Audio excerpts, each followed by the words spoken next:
Hari ini saya memberi tema firman Tuhan adalah hari perhentian. Apa itu hari perhentian? Jangan bayangannya semua mati gitu ya.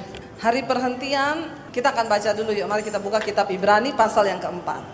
Saudara, ketika kita membaca firman Tuhan atau Alkitab, ya, saya pengen semua orang Kristen itu masuk lebih dalam akan pengenalan yang benar akan Tuhan, supaya kita ini mengerti, ya, supaya kita tahu kenapa Alkitab ini ditulis, sejarahnya itu bagaimana, saudara.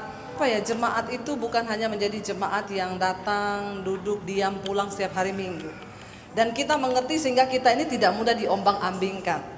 Latar belakang penulisan kitab Ibrani ini adalah, ini ditulis oleh seorang penulis yang tidak diketahui penulisnya siapa. Jadi kalau saudara baca surat Korintus, Galatia, Roma, itu dari pasal yang pertama ditulis dari Rasul Paulus, hamba Kristus yang diurapi. Nanti kalau saudara buat jemaat di Korintus, saudara baca yang di kitab Roma juga begitu, dari Rasul Paulus, hamba Kristus, buat jemaat yang ada di Roma. Tetapi kitab Ibrani kalau saudara baca dari pasal yang pertama itu tidak ada dari siapa-siapa. Ada banyak, masih banyak pro kontra yang berkata bahwa oh ini penulisnya Rasul Paulus. Ada yang bilang ini Timotius, tapi sudahlah, ya, karena daripada nggak tahu siapa penulisnya, yang pasti bukan Debbie Basir. Yang penting isi dari surat ini. Ada yang berkata bahwa surat Ibrani ini adalah potongan khotbah, ya, jadi seperti khotbah gitu yang akhirnya dirangkai. Kalau saudara lihat bagaimana Alkitab ini ditemukan, dulu hanya merupakan gulungan dari pohon papirus yang ditulis, ya, dengan bahasa aslinya, lalu dikumpulkan orang, lalu dikanon. Jadi prosesnya panjang. Jadi kebangetan kalau saudara itu nggak mau baca Alkitab. Amin. Kalau yang sudah pernah ke Israel, nanti kita ke Qumran, kita disitulah tempat gulungan kitab itu ditemukan, lalu dikanon luar biasa. Nah, kitab Ibrani adalah salah satu kitab yang pasti surat ini ditujukan untuk orang-orang Ibrani pada waktu setelah mereka rasul-rasul dipenuhi Roh Kudus, lalu mulai mereka memberitakan Injil tersebar itu ke Korintus, Galatia, ke Roma. Ya, lalu terjadi penganiayaan kan buat orang-orang Kristen. Saudara, kalau saudara baca di sejarah Alkitab, bagaimana orang Kristen dianiaya. Pada waktu pemerintahan Kaisar Nero, Kaisar siapa tuh semua, itu orang Kristen dibunuh loh. Dibunuhnya itu bukan cuma dilepas di satu lapangan, orang-orang Kristennya taruh di situ. Lalu singa-singa yang lapar, yang gak pernah dikasih makan 1 minggu 1 bulan, itu dilepas di dalam lapangan itu. Lalu mereka itu dimakan sama singa, ya, lalu ada yang digoreng. Makanya terjadi ada kisah-kisah di Alkitab tentang Daniel yang dilempar ke dalam gua singa, tapi singanya tidak nafsu lihat Daniel. Katanya singanya tidak tertarik, padahal dia sudah lapar sekali. Ada mujizat-mujizat yang terjadi. Kalau kita lihat bagaimana orang Kristen dulu digoreng, ya, Yohanes dimasukkan di dalam belanga yang penuh minyak lalu digoreng di situ. Saudara, beda sama orang Kristen sekarang yang alay lebay. Penderitaannya itu cuma hal-hal yang gak bisa bayar utang, bu, mau bunuh diri. Gak usah tunggu digoreng, udah mati sendiri. Itu orang Kristen sekarang. Bu, saya tertekan, bu, kenapa? Ketahuan selingkuh. Penderitaannya itu sekarang yang gitu-gitu. Kita perlu belajar. Lalu kitab Ibrani ini ditulis pada waktu itu murid-murid Kristus sudah tersebar, mereka mengalami aniaya yang begitu luar biasa. Surat ini ditulis untuk mengingatkan supaya mereka tetap kuat. Yuk kita baca ayat yang pertama. Sebab itu baiklah kita waspada, jangan ada seorang di antara kamu yang dianggap ketinggalan, sekalipun janji akan masuk ke dalam perhentiannya masih berlaku. Ada kata perhentian di situ, makanya saya bilang tadi saya kasih judul tema firman Tuhan karena tema dari pasal ini tentang hari perhentian. Perhentian dari bahasa aslinya berarti sabat. Kalau zaman dulu orang taunya sabat itu hari ke-7, beristirahat. Orang Kristen beranggapan oh hari sabat itu adalah hari Minggu, ya, kita berhenti dari semua pekerjaan kita lalu kita mengkhususkan diri bagi Tuhan. Bagi orang Advent, Sabat itu hari Sabtu. Tapi kita akan lihat Sabat yang sesuai dengan perjanjian baru yang dimaksud di sini itu apa. Ya. Baca ayat yang kedua, berkata di sana apa? Ayat yang kedua, karena kepada kita diberikan juga kabar kesukaan sama seperti kepada mereka. Tetapi firman pemberitaan itu tidak berguna bagi mereka karena tidak bertumbuh bersama-sama oleh iman dengan mereka yang mendengarnya. Ayat yang pertama tadi berkata begini. Kalau kita kembali lihat di sana dikatakan bahwa janji tentang masuk ke hari perhentian itu masih berlaku. Berarti sampai sekarang masih berlaku enggak? Masih. Hari perhentian bukan hanya bicara tentang Sabat hari ke-7 bagi bangsa Israel, enggak. Sampai dalam zaman perjanjian baru, hari perhentian masih dibicarakan di dalam Alkitab dan sampai saat ini masih berlaku. Ya. Dan ayat ini berkata, sebab itu baiklah kita waspada. Bilang kanan kirimu, waspada.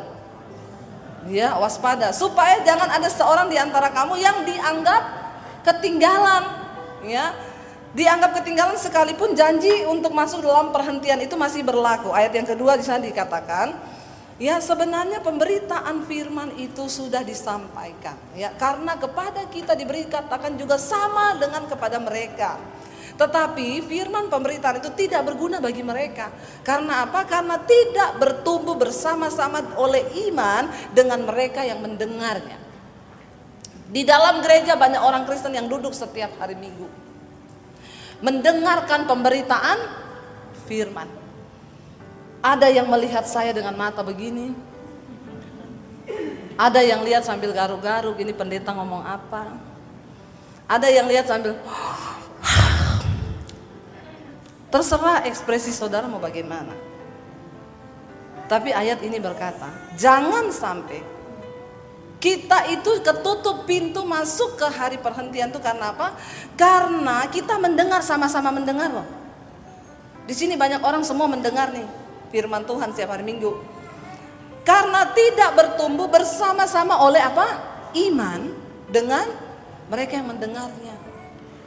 Untuk mendengar firman Tuhan pagi ini saudara perlu iman. Datanglah dengan sikap hati yang benar. Datanglah dengan iman dan berkata begini, aku yakin dan percaya. Iya, adiknya mungkin bisa dikasih permen dulu. Yang lain tidak usah menoleh kepada adik itu. Namanya juga anak kecil biasa seperti itu. Saudara waktu kecil lebih parah dari itu. Ya, cuman biar yang lain tidak ini, biar adiknya dikasih permen atau dibujuk dulu. Saudara, jadi begini saudara, ada banyak orang dengar firman. Tapi beda yang mendengarnya pakai iman dan yang tidak.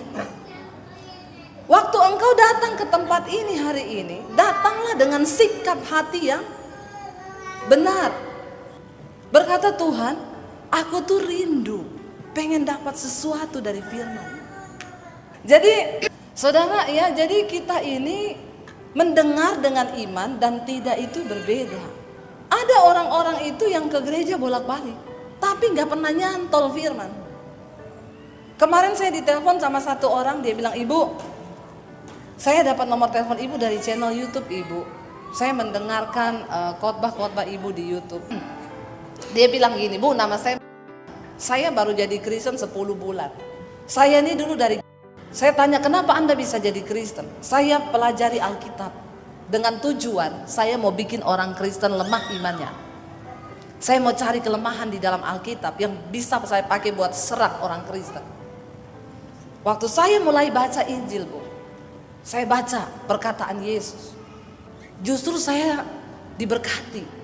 Belum tahu dia. Jangan coba-coba baca Alkitab, apalagi Injil. Engkau pasti tertarik dan terpikat olehnya. Karena Alkitab bilang firman Tuhan itu pedang bermata dua, sanggup memisahkan roh dengan akal budi pikiran, pertimbangan dan hikmat manusia. Lalu dia bilang waktu saya baca Injil, bu, saya tertarik dengan apa yang Yesus ajarkan. Kasihilah sesamamu manusia seperti dirimu sendiri. Doakan orang yang aniaya kamu. Padahal saya, jangankan aniaya, orang baik pun disuruh bunuh. Tapi saya tertarik dengan Injil. Lalu saya mulai baca. Orang yang dari seberang tertarik baca Alkitab. Nggak tahu orang Kristen. Tertarik nggak baca Alkitab? Bagaimana mungkin membaca saja aku sulit. Jadi saudara, dia bilang saya baca Bu. Akhirnya saya mulai tertarik dengan pribadi Yesus. Saya baca Alkitab, saya mulai berubah. Karena firman Tuhan berkata segala tulisan yang diilhamkan Allah itu bermanfaat. Untuk menyatakan kesalahan, untuk menegur orang, untuk membawa orang ke dalam jalan kebenaran. Dan yang terutama merubah kelakuan. Jadi Alkitab firman Tuhan itu fungsinya merubah kelakuan. Jadi orang ke gereja tiap hari Minggu dengar firman, baca Alkitab, kelakuannya nggak berubah. Itu yang saya bingung. Ini tadi ayat yang bilang apa? Pemberitaan firman itu tidak bertumbuh bersama-sama dengan iman mereka yang mendengarnya. Kupingnya di sini tapi nggak tahu imannya ada di mana. Lalu dia bilang saya mulai bertumbuh Bu. Akhirnya saya menerima Yesus sebagai Tuhan dan Juru Selamat. Lalu hidup saya mulai diubahkan. Lalu sekarang ibu saya dan beberapa teman yang sesama kami dari sana, sekarang kami gencar untuk pemberitaan Injil. Kami pergi Bu ke daerah-daerah untuk memberitakan Injil. Kenapa? Karena firman Tuhan itu luar biasa. Itu orang yang bukan Kristen, iman mereka bertumbuh. Ya, kenapa? Dia mendengarkan firman, dia membaca firman, lalu Alkitab berubah. Dia bilang begini, tapi Bu, ibu tahu nggak? Saya hari-hari ini tersandung. Dengan siapa? Dengan orang Kristen. Bahkan beberapa pendeta. Saya bilang, Pak, enggak usah tersandung Pak. Tersanjung saja. Kenapa Bapak nggak perlu tersandung? Saya Pak kalau mau tersandung sama orang Kristen, saya dulu pernah bilang sama satu orang pendeta, Pak, lihat model pendeta kayak Bapak, saya pengen pindah lagi. Bener. Tapi untung saya lihat Yesus, nggak lihat Bapak. Jadi Bapak nggak usah tersandung Pak. Karena Alkitab bilang, Yesus bilang manusia pasti mengecewakan. Tetapi Tuhan itu tidak mengecewakan. Dia bilang, iya Bu, saya waktu dengerin khotbah ibu di YouTube, wah ini cocok nih sama saya. Bicara tentang kekudusan, bicara tentang perubahan karakter, itu yang orang Kristen harus dengar. Saya diundang di beberapa persekutuan mereka punya persekutuan saudara. Tapi sayang mereka itu nggak ada yang dukung. Orang Kristen tidak mendukung. Mereka cuma pinjam ruangan di mana boleh dipinjam. Saya lihat tayangan pengumuman dana kas kita bulan ini 15 juta. Ya, itu semua. Ya, mereka kalau sebelum ibadah baca doa Bapa kami dalam bahasa Arab. Lagu-lagunya saudara, lagu-lagunya nggak kayak kita orang Kristen. Allah mengerti, Allah peduli. Ada masalah, Allah mengerti. Allah lebay. Mereka tidak. Lagunya beritakan Injil, kabar baik. Apapun harganya, berapapun harus kita bayar. Saya memang lihat gini, oh memang beda. Beda. Kenapa? Mereka itu terima Yesus dengan harga yang mahal. Dibayar dengan nyawanya. Bahkan tidak sedikit yang diusir dari keluarganya termasuk saya. Saya pernah mengalami rasanya hidup nol min. Tidak punya siapa-siapa, tidak punya uang, tidak punya satu orang pun yang bisa saya taruh penghidupan saya, nggak ada. Saya merasakan itu waktu saya terima Yesus. Makanya orang-orang dari seberang itu kalau mereka berjuang benar-benar itu saudara, wah iman tangguh, imannya mereka itu luar biasa. Beda sama orang Kristen yang dari lahir sudah haleluya, nggak nangis lagi. Begitu ceprot di rumah sakit haleluya, mamanya bilang shalom. Oh luar biasa ya, haleluya. Memang saudara, ayat ini berkata jangan sampai sama-sama diberitakan firman itu, tapi ada yang mendengar dengan iman, ada yang gak nangkep. Lebih lagi orang Kristen sekarang, tadi pagi saya sampaikan, bukan cuma meninggalkan kebenaran, bikin kebenaran baru. Itu yang wow. Rasul Paulus bilang begini, mereka itu giat untuk Allah, tapi tanpa pengetahuan yang benar, dan mereka berusaha mendirikan kebenaran mereka sendiri. Ini lebih ngeri lagi. Sudah tidak benar, tapi berusaha mendirikan. Ada ayatnya loh. Saudara itu kok menatap saya seperti itu? Saudara, contohnya apa? Kemarin ada ibu-ibu telepon saya, Bu, suami saya selingkuh, Bu. Terus dia hari ini aja minta permisi pamit sama saya mau ketemuan sama itu perempuan di hotel. Jadi perempuan itu mantan dunia dulu, cinta pertama. Dulu waktu di SMA. Perempuan ini sekarang sudah janda. Dia punya 2 anak. Lalu akhirnya mereka ketemu lagi, Bu, nggak tahu lewat Facebook atau apa. Lalu mereka sekarang punya hubungan. Terus langkahnya ibu apa? Kemarin saya sudah tanya sama suami saya, kamu nggak bisa kayak gini terus. Aku ini istri yang punya perasaan. Kok kamu seenaknya pamit loh, pamit mau ketemu. Coba kalau ibu-ibu di sini bayangkan suamimu pamit mau ketemu mantan di hotel. Ya orang kalau ketemuannya di hotel kan saudara sudah tahu kan? Ngapain kan? Di hotel itu cuma ada kasur, bantal dan guling. Jadi kalau masuk hotel pasti pengen bobo. Jadi saudara tahu yang terjadi. Lalu Bu, kemarin tuh saya marahin, saya bilang, kamu pilih. Saya atau janda itu? Pilih aja. Dia bilang, saya pilih dua-dua. Suaminya pilih dua-dua. Luar biasa ya. Saya pilih dua-dua. Ya nggak bisa, kata istrinya, saya nggak mau kamu pilih dua-dua, kamu pilih salah satu. Enggak. Kenapa saya pilih dua-dua? Kamu dengar ya, saya bilang sama kamu, kamu orang Kristen. Janda itu mantan saya juga orang Kristen. Tuhan mengajarkan kita untuk saling mengasihi. Oh haleluya. Bapak-bapak jangan ditiru, ini adegan berbahaya. Hanya dilakukan oleh para ahli saja. Kamu orang Kristen, saya orang Kristen, itu janda orang Kristen. Kalau saya tinggalin dia, yang urus dia siapa? Yang kasih dia perhatian dan kasih sayang. Nah ini saudara. Coba ayat 2-nya kita baca saja supaya saudara mengerti ya. Ayat 2-nya berkata begini. Roma 10 ayat 2, 1, 2, 3. Sebab aku dapat memberi kesaksian tentang mereka, bahwa mereka itu sungguh-sungguh apa? Giat untuk Allah, tetapi tanpa pengertian yang benar. Giat untuk Tuhan loh. Oh ini bukan kelas jemaat biasa. Giat untuk Tuhan. Doa malam datang, doa pagi datang, doa puasa datang, doa pelepasan datang. Semua doa dia datang.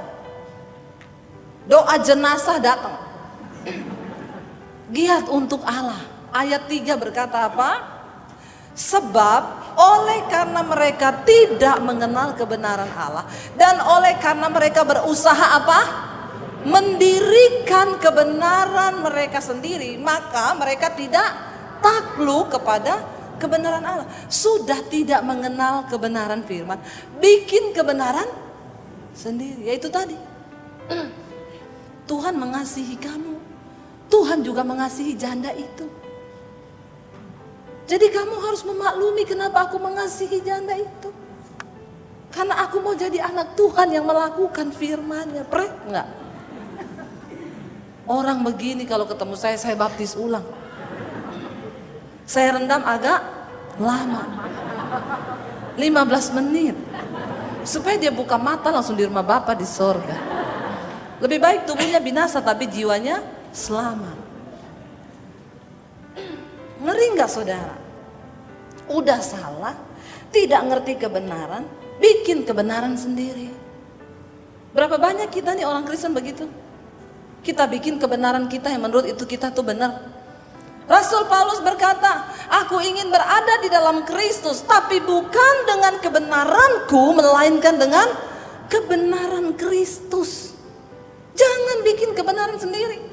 Ada bapak-bapak udah tua Pak, iya sakit di rumah sakit. Ada nggak hal yang Bapak rasa belum berkenan kepada Tuhan? Ada Bu. Saya itu sama anak saya laki-laki bermusuhan.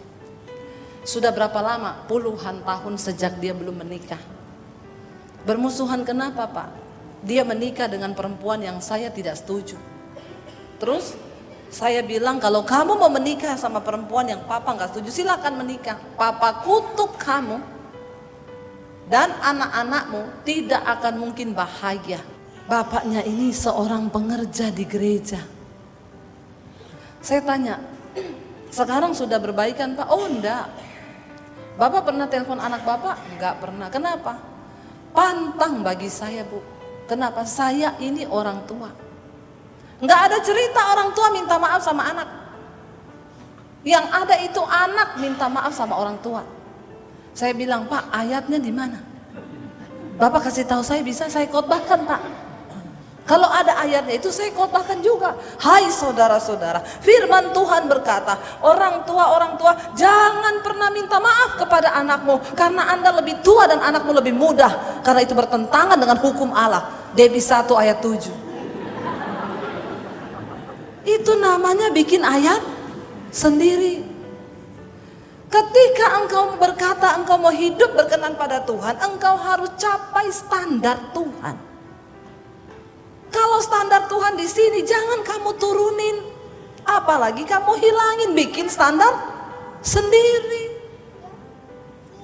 Saudara, hidup kita berbahagia waktu kita ikuti standar Tuhan. Ini sudah tidak mengerti kebenaran, bukan gak dengar firman loh, dengar tapi gak pakai iman. Bukan gak aktif di gereja, giat untuk Allah, giat banget untuk Tuhan. Sering kita temui orang-orang kayak begini, di gereja, bolak-balik ke gereja. Ya, doa apa-apa diikuti, semua diikuti, tapi kelakuannya gak pernah berubah. Apa sih tujuan saudara datang ke gereja? Datang dengan iman, yuk. Tuhan, aku percaya, aku dengar firman, aku dapat sesuatu dari Tuhan dan aku mau berubah. Ada orang-orang Kristen yang duduk di gereja ini tapi punya musuh. Sama ipar gak omongan, sama siapa-siapa gak bicara. Saudara, mari kita bertobat yuk, kita hidupi firman Tuhan. Amin. Lalu ayat yang berikutnya tadi berkata apa? Kita kembali ke Ibrani tadi. Ibrani pasal yang keempat tadi berkata, ayat yang ketiga sekarang ya. Ya, tidak mengenal kebenaran Allah dan oleh karena mereka berusaha, oh ini bukan ya. Ibrani pasal yang keempat ayat. Sebab kita yang beriman akan masuk ke tempat perhentian seperti yang ia katakan, sehingga apa? Aku bersumpah dalam murkaku, mereka takkan masuk ke tempat perhentianku sekalipun pekerjaannya sudah selesai sejak dunia dijadikan. Ada orang-orang yang tidak akan bisa pernah masuk ke tempat perhentian Tuhan. Kita masuk lebih dalam, apa tuh sabat itu? Sabat itu artinya masuk ke tempat perhentian Tuhan. Berhenti dari segala macam yang kita dan kita menikmati hadirat. Sabat di zaman perjanjian baru itu berbicara tentang tempat perhentian Tuhan. Kita ini berada dalam hadirat Tuhan. Kenapa saudara? Karena dengan kekuatan kita tidak akan pernah bisa melewati hidup ini. Kita butuh Tuhan dalam hidup kita. Kita butuh Tuhan yang lebih dari segala-galanya yang bisa mengendalikan seluruh hidup kita. Amin. Kita butuh hikmat Tuhan. Bapak-bapak para pengusaha, engkau tidak bisa berjalan dengan hikmatmu sendiri. Saya sudah banyak ketemu dengan pengusaha-pengusaha hebat. Asetnya ratusan miliar, jatuh tergelincir karena salah mengambil keputusan. Semuanya gak bisa diulang kembali. Rendahkan dirimu di bawah kaki Tuhan dan katakan, aku butuh hikmatmu. Itu artinya engkau ada di tempat perhentiannya. Ada saat-saatnya engkau duduk dan berkata, Tuhan, keluarga kami ini membutuhkan engkau. Suami istri duduk gandeng tangan dan berkata, Tuhan, kami perlu engkau dalam pernikahan kami. Tadi pagi saya sampaikan, saudara, pernikahan itu dibangun. Kenapa sekarang banyak terjadi perceraian di kalangan Kristen? Karena orang Kristen itu lupa bahwa pernikahan itu harus dipupuk. Kita di sini sekarang tuh kebalik, sibuk dengan prewed. Waktu prewed itu semua yang manis dikeluarkan. Makanya saudara lihat foto-foto prewed, satu di atas batu karang, satu di bawah. foto saudara. Satu di atas pohon, satu di bawah. Di atas tebing ombak berpelukan, sekalipun dihajar sama ombak dari belakang tetap kuat berpelukan. Itu foto prewed. Ya, tunggu kalau sudah afterwed. Banyak orang Kristen sekarang itu cuma top di awal. Sebelum pernikahan semuanya dipersiapkan. Bahkan maaf, banyak yang utang gara-gara menikah. Tidak usah angkat tangan. Bertobat saja. Teman saya telepon saya, doakan ya, kenapa? Saya ini lagi pengajuan bank, tapi belum disetujui bank kredit saya. Buat apa? Saya mau menikah. Saya bilang enggak usah nikah kalau utang. Benar nggak saudara? Karena esensi dari sebuah pernikahan itu bukan pestanya. Amin. Esensi dari pernikahan itu kan pemberkatannya. Saya waktu mau menikah sama suami saya di Solo, saya bilang sama suami saya, kalau kamu nggak punya uang, nggak usah resepsi kita. Jangan minta uang orang tuamu. Kita diberkati di gereja sudah cukup. Bikin di pastori aja orang-orang gereja semua. Yang penting sudah tahu, foto siarkan di sosial media. Orang satu dunia sudah tahu kita sudah menikah. Waktu ditumpang tangan pendeta begini, sudah itu aja cukup. Kata saya bilang sama suami saya nggak mau kamu minta uang ke keluargamu atau pinjam uang hanya untuk pesta pernikahan, enggak usah. Saya juga udah nggak punya keluarga, saya nggak mungkin minta sama orang tua saya, orang saya diusir. Lalu kami mulai berdoa. Ketemu satu pengusaha. Kalian udah yakin dari Tuhan apa belum? Sudah Pak. Ya kalau udah yakin nikah aja. Iya, lagi berdoa. Udah atur semuanya, nanti saya yang biayai. Kalau semuanya dari Tuhan tuh pokoknya luar biasa deh. Lalu dia sendiri yang pergi cari gedung, dia yang pergi cari jas buat suami saya, dia yang pergi cari baju buat saya, dia dan istrinya. Kita ini pokoknya tinggal duduk. Dia undang tamu-tamunya para pengusaha. Begitu selesai pesta, saya sama suami hitung angpau. Saya tanya sama bapak itu, Pak, pesta ini kemarin keluarnya berapa? Pestanya lumayan besar, di jalan besar di kota Solo. Bapak keluar berapa waktu kita menikah kemarin? Sekian. Kita hitung angpaunya persis sama-sama yang dia keluarkan. Kita balikin duitnya semua. Dia bilang enggak usah, enggak, Bapak cuma lewat tok, dipinjam Tuhan tok Bapak. Ini Tuhan balikin duitnya. Kalau saya enggak kembalikan nanti kemuliaan buat Bapak. Tapi kalau saya balikan kemuliaan buat Tuhan. Amin. Udah kita menikah saudara. Ketika kita mulai menikah, kita mulai melihat tuh penyertaan Tuhan. Penyertaan Tuhan, asal 2 orang bersepakat di dunia ini, maka Tuhan sanggup memberkati. Masalahnya orang Kristen waktu belum nikah masih prewed sepakat. Begitu sudah afterwed, mulai itu nggak sepakat. Mulai itu, Bu, saya nggak cocok sama pasangan saya. Kemarin saya di YouTube saya angkat tentang apakah perselingkuhan itu hal yang wajar atau tidak wajar. Saya wawancarain beberapa ibu-ibu di persekutuan doa. Ibu-ibu itu bilang, ya makanya istri-istri kita ini harus jaga suami gini. Ada yang komen begini,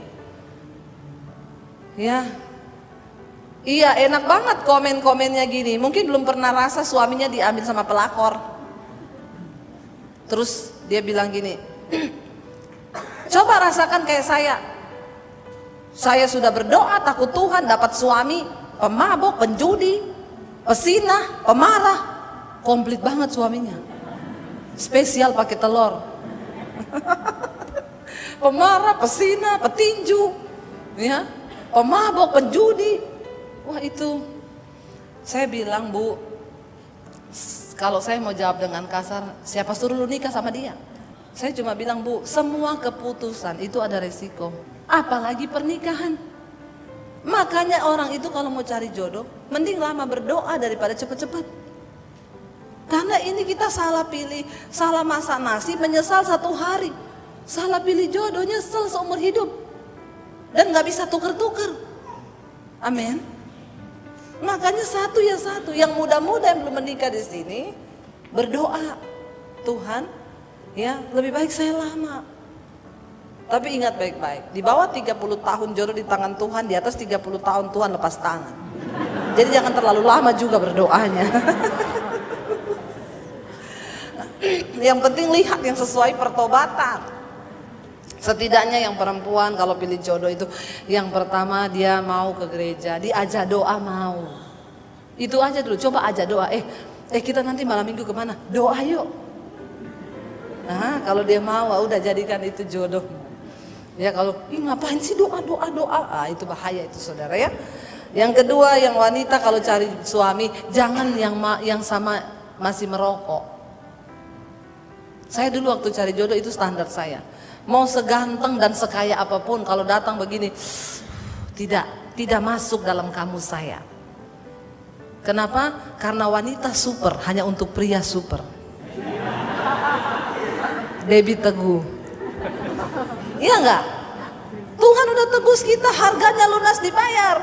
Jangan mau turunkan standarmu untuk laki-laki yang tidak pantas.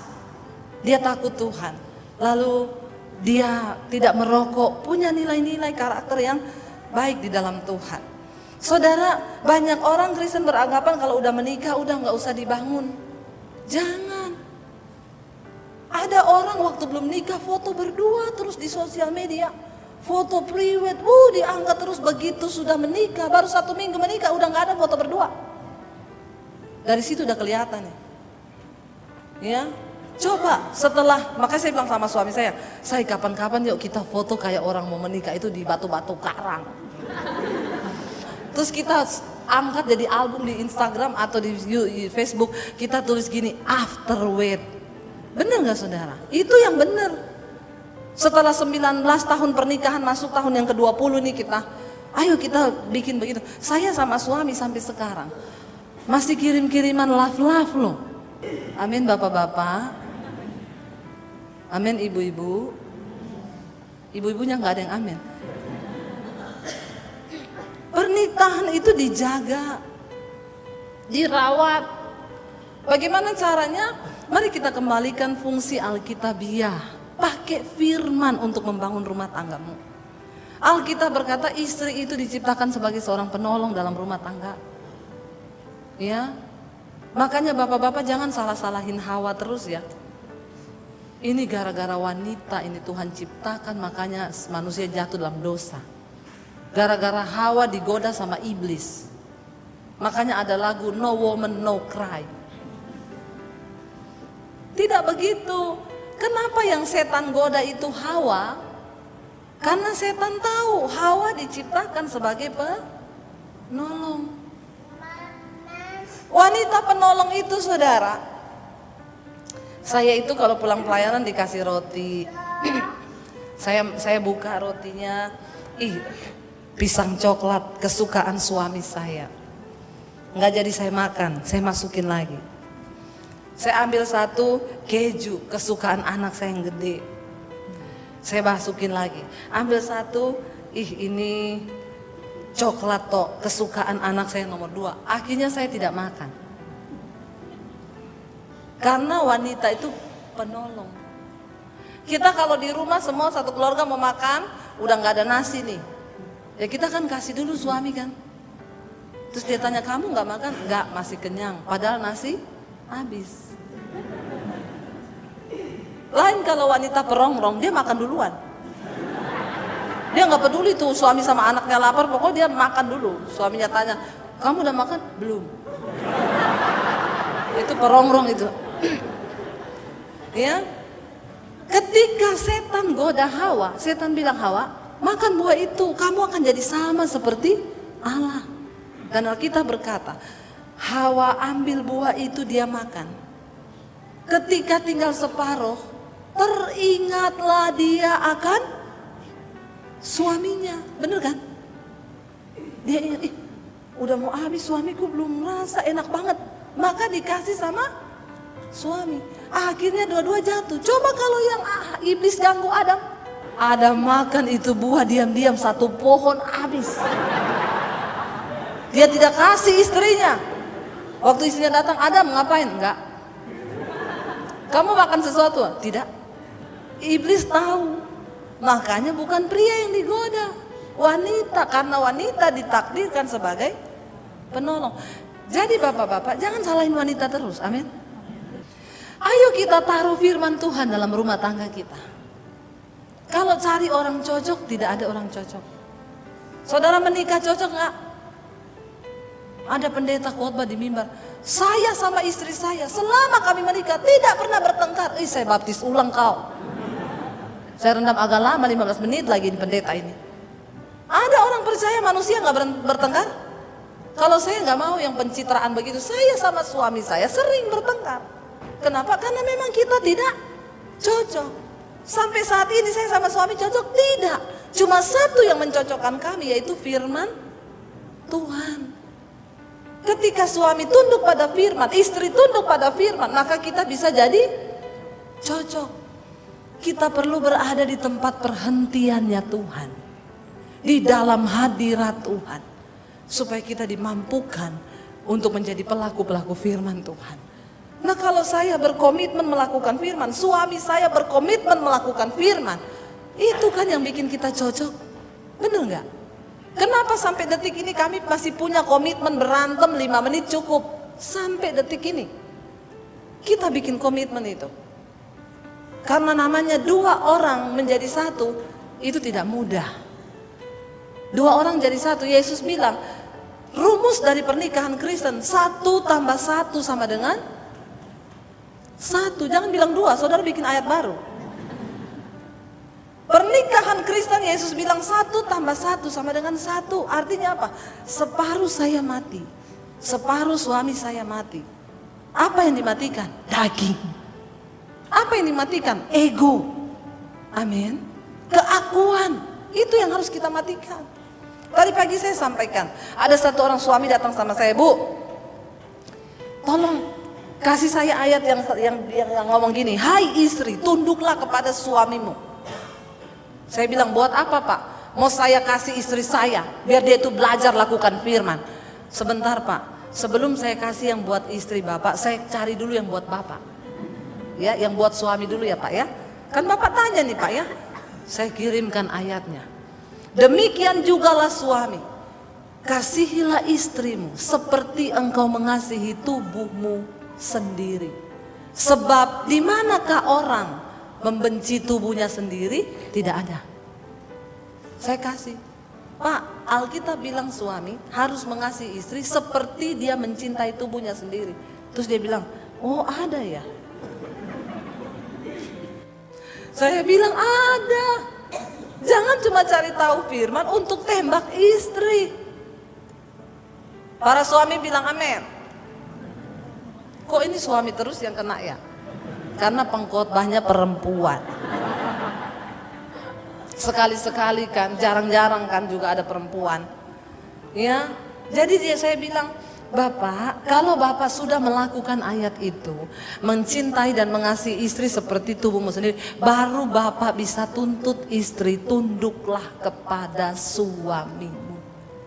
Kenapa ada istri yang tidak tunduk pada suami? Karena di situ pasti ada suami yang tidak mengasihi istri.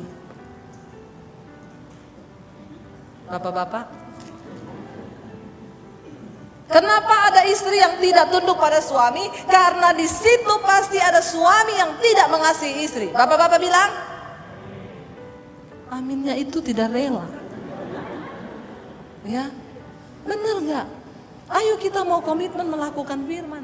Jangan sampai ayat tadi bilang kita nggak dapat kesempatan masuk. Yang pertama arti dari hari perhentian itu berada dalam hadirat Tuhan. Suami istri, mari tiap hari kita mau berada di dalam hari perhentiannya Tuhan. Dan kita mau berkata, Tuhan, tidak bisa dengan kekuatan kami. Kami butuh Engkau dalam rumah tangga kami. Kami butuh Tuhan bagi anak-anak kami, saudara. Dengar baik-baik, hari-hari ini banyak orang tua telepon saya kelabakan untuk bimbing anak. Makanya mereka dengan cepat tuh kalau ada pendaftaran untuk pengembangan diri anak, memperbaiki karakter, biar bayar 20 juta 3 hari, rela tuh mereka bayar. Kenapa? Mereka pikir anaknya bisa bertumbuh di situ, karakternya bisa dirubah. Nggak bisa. Pendidikan karakter bagi anak yang pertama itu di rumah. Kenapa saudara? Teladan kita berbicara lebih keras daripada perkataan kita orang tua dengar. Kita nggak bisa nuntut anak kita hidup kudus, kita nggak bisa nuntut anak kita ini kalau kita tidak memberikan contoh. Makanya Alkitab firman Tuhan bilang, Tuhan memperingatkan bangsa Israel, peringatkanlah, ajarkanlah hukum-hukumku kepada anak-anakmu waktu engkau duduk di meja makan, waktu engkau dalam perjalanan, dimanapun ucapkan firman buat anak-anak kita. Tapi persoalannya sekarang, orang tuanya aja pada nggak tahu firman. Bagaimana mau ajarkan kepada anak? Terjadi banyak kekacauan. Anak-anak muda itu sekarang mereka punya guru itu internet. Dengan bebasnya semua informasi itu masuk ke pikiran anak-anak kita. Mereka lihat semuanya tanpa filter. Yang bisa menjadi filter bagi anak orang Kristen apa? Firman. Amin. Saya kemarin ada orang tua yang konseling, ibu, anak saya itu sejak dia ngefans sama satu bintang Korea, tiba-tiba bu dia jadi berubah bu. Sekarang gak mau makan, pengen diet biar kurus kayak dia. Sekarang lebih gila lagi bu, bukan cuma gak mau makan, makanan di rumah dibuang semua. Saya sudah bawa dia berobat ke psikolog bu, tapi gak ada hasil. Sekarang lebih gila lagi bu, dia paksa adiknya untuk makan banyak biar adiknya gendut, dia kurus. Saudara, ini problem loh. Dan ini banyak terjadi loh saudara. Kemarin saya temuin ada satu kasus anak bunuh diri karena menjadi penggemar film-film itu. Cuma karena alasannya apa? Cantik banget, umur 19 tahun. Skripsinya ditolak sama dosennya, dia gantung diri. Ngeri saudara. Kita gak bisa pasrahin pertumbuhan anak-anak kita kepada orang lain. Para orang tua, saya mau bilang engkau tidak punya pilihan hari ini bertobat. Masuk kepada perhentian Tuhan itu, dalam hadirat Tuhan, supaya kita bisa mengarahkan anak-anak kita kepada jalan Tuhan. Amin.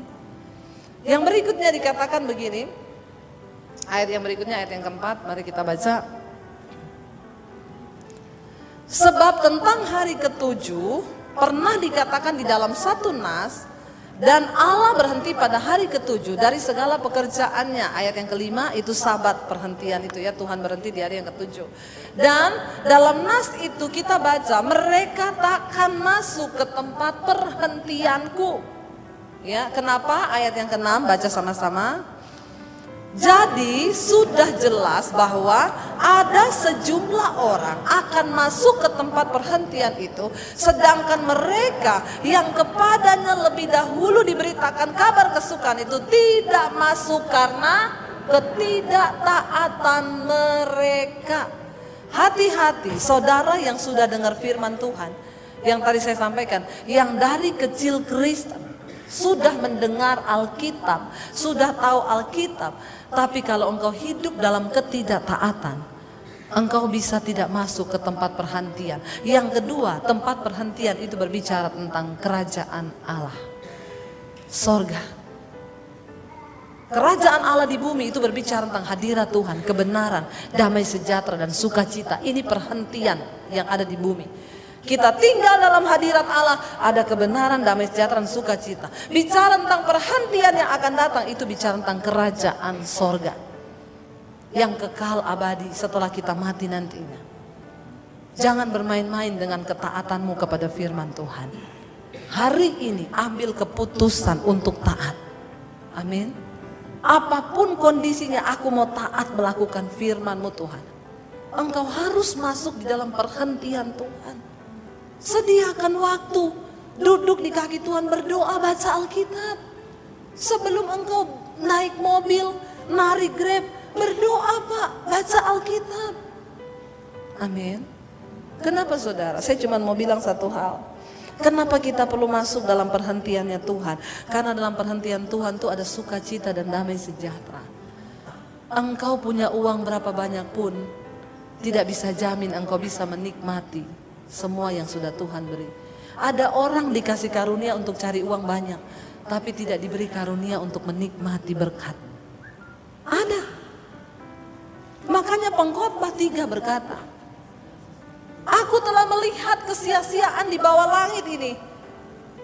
Tuhan memberikan manusia itu pekerjaan hanya untuk melelahkan diri. Loh, kita kerja gak bisa nikmati, lelah gak? Lelah. Udah kerja gak bisa nikmati, lelah banget.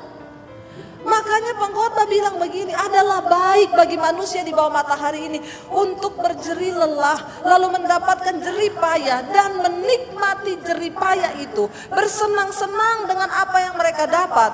Tetapi dia bilang begini, tetapi untuk bisa menikmati jerih payah itu pun manusia butuh anugerah Tuhan. Kenapa kita harus hidup dalam hari perhentian Tuhan? Karena kita butuh anugerah untuk menikmati hidup ini. Menikmati hidup konotasinya bukan ke diskotik, dugem, bisa bayar cewek-cewek di mana aja, bukan itu. Itu engkau menikmati dosa. Saya pernah kasih gambaran ini, saudara. Saya retreat di puncak, sewa villa. Bapak penjaga villanya ngopi di pinggir kolam renang, anaknya renang. Mamahnya goreng pisang di dapur. Sesekali datang bawa pisang, mereka bercengkrama di pinggir kolam. Saya tanya, Bu, Pak, yang punya villa sering datang ke sini? Enggak pernah. Jadi berarti yang tinggal di sini saya sekeluarga, Bu. Ya begini, anak saya tiap hari berenang, saya ngopi di pinggir kolam, istri goreng pisang. Saya bilang, selamat Pak, Bapak lebih dari pemenang. Bener gak? Iya. Nikmati villa dan kolam renang tanpa bayar cicilan. Mungkin yang punya villa di Jakarta lagi cekot-cekot, ditagih, bang bayar cicilan villamu. Sudah nunggak, penjaga villanya anaknya. Kalau villa rusak tinggal SMS, Pak, villanya rusak. Totalnya berapa ya kemarin, saya transfer nanti. Iya. Pak, listrik habis. Oh iya, tolong isi ya 1 juta. Tiap bulan dapat gaji. Anak berenang.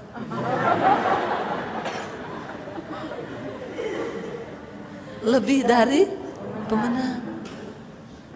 Tunggu saudara, dari gambaran ini mari kita menyadari arti hidup. Arti hidup manusia itu apa? Dia dan keluarganya begitu berbahagia walaupun tidak memiliki. Ada orang-orang yang tidak dikasih karunia untuk memiliki, tapi dikasih karunia untuk menikmati. Apa sih arti kebahagiaan kita? Bukan waktu kita dapat semua yang kita inginkan. Karena seringkali keinginan hati kita itu bukan standar Tuhan. Bahkan untuk menikmati kebahagiaan engkau butuh anugerah Tuhan. Ayo masuk dalam tempat perhentian Tuhan. Itu tempat terindah di mana engkau bisa menikmati semua yang Tuhan berikan. Bukan soal nyaman atau tidak. Makanya Daud bisa menulis sebuah mazmur.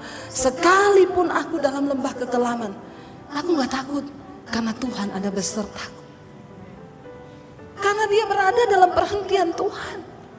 Bahkan lembah kekelaman bisa dia nikmati sebagai sesuatu yang luar biasa. Amin. Kita teruskan ayatnya, udah mau selesai. Oh, dia kasih ini pengkhotbah tadi ya, ini luar biasa multimedianya. Perlu dikasih tepuk tangan semua. Ini pengkhotbah 3 tadi ayat 13. Dia pindah mama.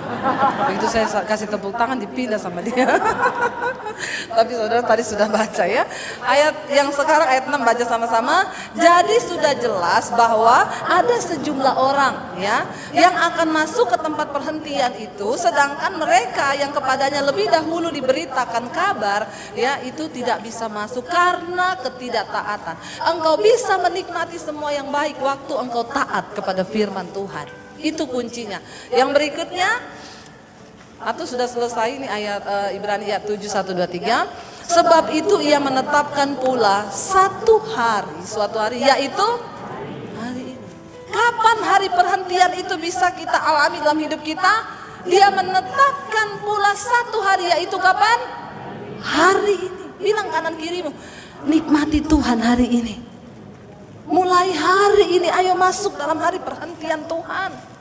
Supaya kita bisa mendapat anugerah untuk menikmati semua yang baik.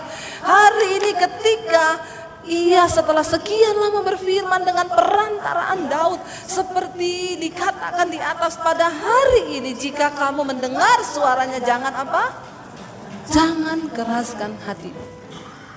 Kapan kita bisa menikmati hari perhentian Tuhan tuh? Hari ini. Waktu engkau ambil keputusan, yes, aku mau taat pada firman Tuhan. Hidup ini bukan cuma bicara tentang berkat jasmani, saudara. Karena suatu saat kita semua akan mati dan tinggalkan dunia ini. Tapi waktu engkau diberi kesempatan untuk hidup, ayo beri arti dalam hidupmu bersama dengan Tuhan. Amin. Jangan hidup dalam kepahitan, jangan hidup dalam ikatan dosa. Orang yang paling bahagia di dunia ini orang yang hidup dalam kekudusan.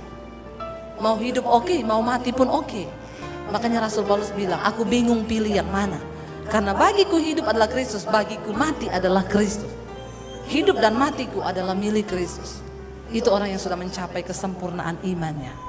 Lalu ayat yang berikutnya berkata, jadi ingat saudara, hari ini ya, kalau engkau mendengarkan suara Tuhan, pulang dari tempat ini lakukan.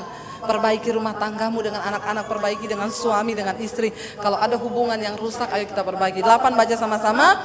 Sebab andai kata Yosua telah membawa mereka masuk ke tempat perhentian, pasti Allah tidak akan berkata-kata kemudian tentang satu hari lain. Jadi ingat, hari perhentian bukan zaman Yosua dulu. Kalau itu memang yang dimaksud Tuhan tentang hari perhentian itu ya sudah selesai di zaman Yosua. Dan Tuhan tidak akan berbicara lagi tentang satu hari lain. Tapi karena hari perhentian di zaman perjanjian baru masih ada. Yaitu orang-orang yang mau hidup dalam hadirat Tuhan. Hidup dalam hari perhentian itu. Ayat yang berikutnya masih ada? Ayat 9. Jadi masih tersedia apa? Satu hari perhentian. Hari ke-7 bagi umat Allah. Ya, lalu ayat yang berikutnya, sebab barang siapa telah masuk ke tempat perhentiannya, ia sendiri telah berhenti dari segala pekerjaannya, sama seperti Allah berhenti dari pekerjaannya. Lalu hari perhentian yang terakhir bagi kita adalah masuk dalam kematian. Kematian orang Kristen itu ada 2 kali kematian. Yang pertama kita mati secara fisik, lalu dikubur. Yang kedua mati dalam kekekalan. Kalau kita tidak bertobat, kita mati dalam neraka, itu mati kekal. Semua orang Kristen pasti mati yang pertama, semua mengalami mati yang pertama. Tapi mati yang kedua kita yang menentukan. Kalau hari ini engkau putuskan bertobat, masuk dalam perhentian Tuhan, maka engkau tidak akan masuk dalam kematian kekal itu. Tapi kita akan masuk dalam kehidupan yang kekal bersama dengan Tuhan. Amin. Mari kita bangkit berdiri bersama. Terima kasih Bapa, jangan biarkan kami menjadi orang yang keras hati Tuhan. Biar hari ini Engkau yang melembutkan hati kami. Bawa kami dalam perkenanan-Mu Bapa. Kami mau bersama Tuhan melewati setiap badai hidup kami. Karena itu kami mau bilang, sampai akhir kami menutup mata, kami mau setia pada Tuhan. Sampai akhir kami menutup mata kami Tuhan. Kami mau setia kepada firman-Mu. Kami mau setia kepada kebenaran dalam ketaatan. Karena itu satu kali lagi kata firman Tuhan, yaitu hari ini Tuhan berbicara, memberikan hari ini. Jika engkau mendengarkan suaraku, jangan keraskan hatimu. Mari saudara, engkau terbuka di hadapan Tuhan. Katakan, hari ini Roh Kudus, kami semua terbuka. Lihat hidup dan hati kami. Kami mau merendahkan diri di kaki-Mu seperti wanita yang datang di hadapan-Mu Bapa, menangis dan tersungkur di bawah kaki-Mu. Kami mohon anugerah Tuhan untuk kami bisa masuk dalam hari perhentian itu dalam hadirat-Mu Bapa. Ini ungkapan hati kami Tuhan. Sampai akhir kami menutup mata. Kami mau belajar setia kepada Tuhan. Mampukan setiap kami Bapa untuk melakukan semua firman. Kami tahu berat bagi daging kami, tapi Tuhan tidak cari orang yang mampu. Tuhan cari orang yang mau. Karena kemampuan itu adalah bagian Tuhan dalam hidup kami. Kami mau bawa hidup kami, rumah tangga, pernikahan kami. Mari saudara yang datang suami istri boleh bergandengan tangan hari ini. Atau engkau yang datang dengan anakmu bergandengan tangan. Kami bawa rumah tangga kami Tuhan. Kami bawa pernikahan kami. Kuduskan kami Bapa. Layakkan dan mampukan kami melakukan firman-Mu dalam kehidupan kami. Kami mau bawa kerajaan Allah masuk dalam rumah tangga dan pernikahan kami. Kami mau berada di tempat perhentiannya Tuhan, untuk menikmati semua kebaikan, damai, sejahtera, sukacita itu dalam kehidupan kami Bapa. Bukan karena kami punya uang yang banyak, tapi supaya kami mendapat anugerah untuk menikmati hidup ini. Berkati Tuhan setiap umat-Mu, jemaat-Mu, mereka yang sedang ada di dalam persoalan rumah tangga, keuangan. Tuhan, kami percaya Engkau sanggup memulihkan. Tuhan yang sanggup memulihkan. Kami percaya ketika kami mau untuk diubahkan, Tuhan yang bekerja. Hari ini waktunya Bapa. Kami tidak mau mengeraskan hati. Kami mau ambil komitmen untuk taat kepada firman. Kami mau bayar harga. Kami mau taat kepada kebenaran-Mu Bapa. Karena itulah kebahagiaan hidup kami. Terima kasih Tuhan. Dalam nama Yesus kami berdoa dan bersyukur. Sama-sama katakan.